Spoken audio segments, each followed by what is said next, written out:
ಬೆಲ್ಲದಣ್ಣಿನ juice ಮಾಡಲು ಮೊದಲಿಗೆ ಬೆಲ್ಲದಣ್ಣನ್ನು ಚೆನ್ನಾಗಿ ತೊಳೆದುಕೊಂಡು ಅದನ್ನು ಈ ಥರ ಕುಟ್ಟಿ ಅದನ್ನು ಒಳಗಿರೋದನ್ನು ಚೆನ್ನಾಗಿ ತೆಗೆದುಕೊಳ್ಳಬೇಕು.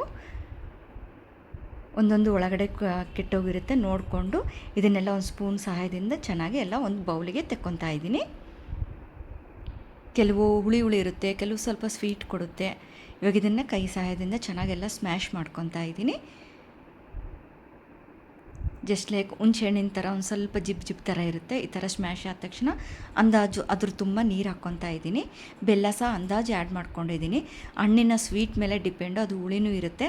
ಸೊ ನಮಗೆ ಅದು ಸರಿ ಹೋಗೋಷ್ಟು ನೋಡಿಕೊಂಡು ಅಂದಾಜು ಹಾಕ್ಕೊಂಡು ಚೆನ್ನಾಗಿ ಕಲಿಸ್ಕೊತಾ ಇದ್ದೀನಿ. ಈ ಥರ ಕೈಯಿಂದ ನಾವು ಸ್ಮ್ಯಾಶ್ ಮಾಡ್ಕೊಳ್ಳೋದ್ರಿಂದ ಅದಕ್ಕೆ ಅಂಟ್ಕೊಂಡಿರೋ ಹಣ್ಣೆಲ್ಲ ಚೆನ್ನಾಗಿ ಬೇರ್ಪಡಿಸ್ಕೊಳ್ಳುತ್ತೆ. ಇದನ್ನು ನಾವು ಈ ಥರ ಸ್ಮ್ಯಾಶ್ ಮಾಡಿ ಆ ಬೀಜನ ಈ ಥರ ಬೇರ್ಪಡಿಸ್ಕೋಬೋದು. ಅಥವಾ ಇಲ್ಲ ನಾವು ಮಿಕ್ಸಿಗೆ ಹಾಕ್ಕೊತೀವಿ ಅಂದ್ರೂ ಮಿಕ್ಸಿಗೆ ಹಾಕ್ಕೊಂಡು ಈ ಥರ ಕಲಿಸ್ಕೋಬೋದು. ಎರಡು ರೀತಿಯಲ್ಲೂ ಮಾಡ್ಕೋಬೋದು. ಕರೆಂಟ್ ಇಲ್ದಾಗೆ ಈ ಥರನೂ ಮಾಡ್ಕೋಬೋದು. ಮಿಕ್ಸಿ ಮಾಡಿಕೊಂಡ್ರೆ ಬೀಜ ಸಹ ಸಣ್ಣ ಆಗಿಬಿಡುತ್ತೆ. ಇಲ್ಲ ಅಂತಂದರೆ ಈ ಥರ ತೂತಿನ ಜಲ್ಡಿ ಇತ್ತು ಅಂತಂದರೆ ಇನ್ನೂ ಬೇಗ ಈಸಿ ಕೆಲಸ ಆಗಿಬಿಡುತ್ತೆ. ಈ ಥರ ಸೋಸ್ಕೊಂಡ್ರೆ ಮೇಲೆ ಬೀಜ ಎಲ್ಲ ಬಂದುಬಿಡುತ್ತೆ. ಅದು ಒಂದು ಸ್ಪೂನ್ ಸಹಾಯದಿಂದ ಈ ಥರ ಚೆನ್ನಾಗಿ ಕಲಿಸ್ತಾ ಇತ್ತು ಅಂದರೆ ಅದಕ್ಕಿರೋ ಸ್ವಲ್ಪ ರಸನೂ ಕೆಳಗಡೆ ಬರುತ್ತೆ. ಇವಾಗ ಅದು ಬೀಜನ ಮತ್ತೆ ಒಂದು ಸ್ವಲ್ಪ ನೀರು ಹಾಕ್ಬಿಟ್ಟು ಸ್ಮ್ಯಾಶ್ ಮಾಡಿ ಮತ್ತೆ ಇನ್ನೊಂದು ಸರಿ ಸೋಸ್ಕೊಂಡ್ರೆ ಅವಾಗ ಇನ್ನೂ ಸ್ವಲ್ಪ ರಸ ಬರುತ್ತೆ. ಸೊ ಇವಾಗ ನೋಡ್ತಾ ಇದ್ದೀರಾ, ಸಮ್ಮರ್ ಸ್ಪೆಷಲ್ ತಂಪಾದಂತಹ ಬೆಲ್ಲದಣ್ಣಿನ ಜ್ಯೂಸ್.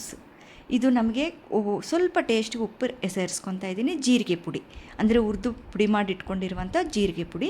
ನಿಮಗೆ ನೀರು ಬೇಕೋ ಗಟ್ಟಿ ಬೇಕೋ ನೋಡಿಕೊಂಡು ನೀರು ಆ್ಯಡ್ ಮಾಡಿಕೊಂಡ್ರೆ ಟೇಸ್ಟಿ ಆದಂತಹ ಬೆಲ್ಲದಣ್ಣಿನ juice ready to drink. Thank you for watching.